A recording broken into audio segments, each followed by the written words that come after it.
Hello guys, welcome to my another blog. চারিদিকে আকাশটা কি সুন্দর না? ঠিক দুর্গাপুজোর আগে আকাশের মেঘগুলো যেমন তুলোর মতো, ঠিক তেমনই। কারণ আমি ভিডিওটা তখনই করেছিলাম। আজকে আমি আপনাদের সঙ্গে শেয়ার করব যে আমাদের বাড়িতে শীতকালে কি কি সবজি চাষ করা হয়। তো প্রথমেই কলেজে যাব, কলেজ থেকে বাড়ি ফিরে এসে আপনাদের সঙ্গে শেয়ার করব। কলেজে যাওয়ার জন্য ঘাটে এসেছি আর দেখছি যে নৌকাতে করে অনেক গ্যাস সিলিন্ডার আনা হয়েছে, ওগুলোই খালি করা হচ্ছিল, তাই কিছুক্ষণ দাঁড়িয়েছিলাম। ব্যাস, এবার নৌকাতে উঠে পড়লাম। এবার দেব কলেজের উদ্দেশ্যে রওনা। এই যে এই মাত্র গেল একটা ট্যুরিস্ট বোট। এখন শীতকাল, তো বেশিরভাগটাই ট্যুরিস্ট বোট দেখতে পাওয়া যায়। মানুষজন এই সময় সুন্দরবনে ঘুরতে আসেন, তো বেশিরভাগটাই ট্যুরিস্ট বোট। তবে অন্য দিনের তুলনায় আজকে যেন আমি দেখতে পাচ্ছি যে ট্যুরিস্ট বোট। এখন ওই সকাল ৭টা মতো বাজে আর আমি কলেজে যাচ্ছি। আমার টিউশন আছে, টিউশন পড়া করে আমি কলেজে ক্লাস করে তারপর বাড়ি ফিরবো। আর এই যে একটা ট্যুরিস্ট বোট যাচ্ছে, আর ওই যে দূরে দেখা যাচ্ছে ২টা ট্যুরিস্ট বোট।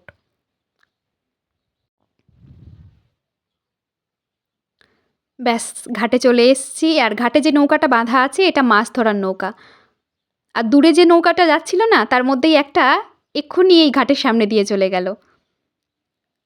আর দেখুন কাকু কিভাবে ঘাটে যে কাদা হয় সেগুলো পরিষ্কার করছে, তারপর নদী থেকে জল তুলে বালতিতে করে জল তুলে ধুয়ে দেবে।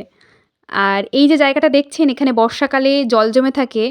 তো আর এখানে আমি দেখছি নৌকাটা না, এখানে একটা নৌকা আছে, অনেক দিন ধরেই তৈরি হচ্ছে।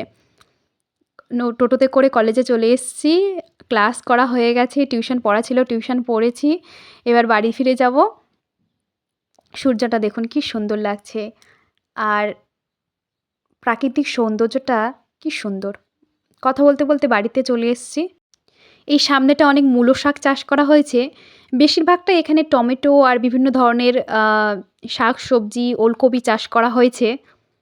এই যে এই জায়গাটায় ধনিয়া পাতা আর পালং শাক চাষ করা হয়েছে।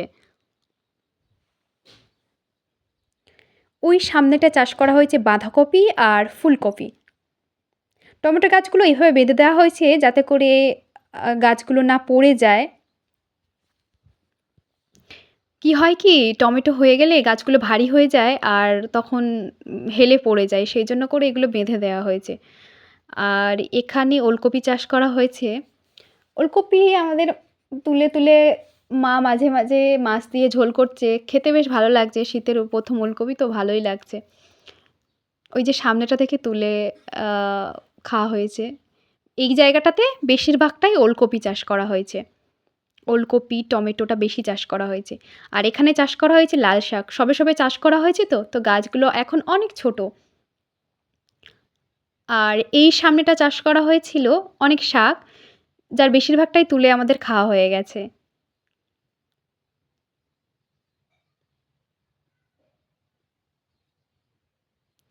আর এই যে এগুলো হচ্ছে খড়ের গাদা। তো এখানে কিছুটা খড় গাদা করে রাখা হয়েছে আর বাকিটা বাকি আছে, পরে দেয়া হবে। ধান খেটে ফসল আমাদের বাড়িতে চলে এসছে আর খড়গুলো এখানে গাদা দেওয়া হয়ে গেছে। আর আমি এসছি মাঠে, আপনাদের সঙ্গে শেয়ার করব। পাড়েও বিভিন্ন ধরনের গাছ লাগানো হয়েছে। আর এই যে দূরে শুধু ধানের গাদা। ধান কাটা হয়ে গেছে, মাঠ এখন পুরো ফাঁকা। এই সময় ভালো র‍্যাকেট খেলা যাবে। মাঠ ফাঁকা হয়ে গেলে আমরা মাঠের মধ্যে র‍্যাকেট খেলা করি। রাস্তায় খেলা যায় না, তো এই সময় এবার ব্যাস ভালো র‍্যাকেট খেলা যাবে। বাগানে যাওয়ার আগে জুতোটা খুলে রাখবো। আমাকে একটা দিদিভাই বলেছে যে জুতো পরে বাগানে যেতে বারণ করেছে। কারণ কি, বাগান আমাদের কাছে লক্ষ্মী, এতে আমাদের পেট চলে। তো দিদিভাই বারণ করেছে। তো সেইজন্য করে দিদিভাইয়ের কথাটা শুনে আমি জুতোটা খুলেই বাগানে যাবো। জুতোটা খুলে বাইরে রাখবো। এই যে বাগানটা দেখতে পাচ্ছেন, এটা হচ্ছে সম্পূর্ণটা আমাদের বাগান। আর এই বাগানটা, এই যে দূরে দেখা যাচ্ছে এই বাগানটা, এটা আমার পাশের বাড়ির একটা কাকুর বাগান।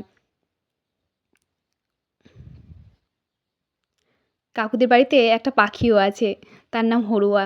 সে এত সুন্দর করে কথা বলে, আপনাদেরকে হড়ুয়াকে একদিন দেখাতে নিয়ে যাব। তো এই যে সামনেটা, এখানে লঙ্কা গাছ চাষ করা হয়েছে। এই যে দেখালাম এইটা কাকুর বাগান, আর এই যে বাগানটা এটা হচ্ছে আমাদের বাগান। তো তো এবার আমি বাগানে এন্ট্রি নিচ্ছি আর এখানে লঙ্কা গাছ চাষ করা হয়েছে। সামনেই একটা নারকেল গাছ চাষ করা হয়েছে। গাছটা এখন ছোট, তো দেখতে বেশ ভালোই লাগছে বাগানটা। এরপর ফসল হলে আরও ভালো লাগবে। মানে টমেটো গাছে টমেটো হবে, লঙ্কা গাছে গাছ ভর্তি লঙ্কা। আর এই গাছটা কী গাছ আপনারা যদি কেউ জানেন অবশ্যই কমেন্ট করে জানাবেন। আমি বুঝতে পারছি না যে এটা কী গাছ। এটা লাউ গাছ ভাবলাম ১ম এ, তারপর ভাবছি না শসা গাছ, তারপর ভাবতেই যাবো কুমড়ো গাছ, তারপরে পাশে দেখি না এই যে কুমড়ো গাছ। টমেটো গাছ, লঙ্কা গাছ আর কুমড়ো গাছও চাষ করা হয়েছে। আর ওই যে পার্টটা, এই যে সামনের পার্টটা দেখতে পাচ্ছেন, এইখানে চাষ করা হয়েছে বেগুন গাছ। অ্যাকচুয়ালি পুরো বাগানটাই আগে বেগুন গাছ চাষ করা হয়েছিল। এবছর বেগুন গাছের ফসল ভালো হয়নি।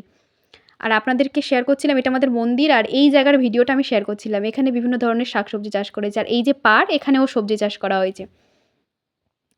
পুরো বাগানটাই বেগুন চাষ করা হয়েছিল। কিন্তু ফসল না ভালো হওয়ায় বাবা রাগ করে গাছগুলো তুলে দিয়েছে বেগুন গাছ। একটা পাড়ে শুধু জাস্ট বেগুন গাছটা রেখেছে। আর এখানে ধান গাছের তোলা ফেলা হয়েছে। এই ছোট, ছোট ধান গাছকে তোলা বলা হয়, ঠিক আছে? এটা দিয়ে গরমের চাষ করা হবে। ৬ ভাগে ভাগ করে এভাবে ফেলা হয়েছে। তো আমার ব্লগটা কেমন লাগলো আপনারা কিন্তু অবশ্যই জানাবেন। ভালো লাগলে অবশ্যই একটা লাইক করবেন। আর চারিদিকে দেখুন, চারিদিকে যেদিকে তাকাচ্ছি শুধু ধানের গাদা। এবার আমি বাড়ি ফিরে যাব। এই যে দেখুন, গ্রামের কি সুন্দর দৃশ্য। আপনারা যারা শহরে থাকেন অবশ্যই কিন্তু আমার ব্লগটা যদি ভালো লাগে লাইক করবেন। আর আমাদের গ্রামের ভিডিওটা কেমন লাগলো আমার কমেন্টে জানাবেন। আর এই দেখুন কচু গাছ, কচু শাক। কারা কচু শাক খেতে ভালোবাসো? কমেন্টে জানিও। আমার ব্লগটা তাহলে এখানেই শেষ করছি। ভালো লাগলে একটা অবশ্যই লাইক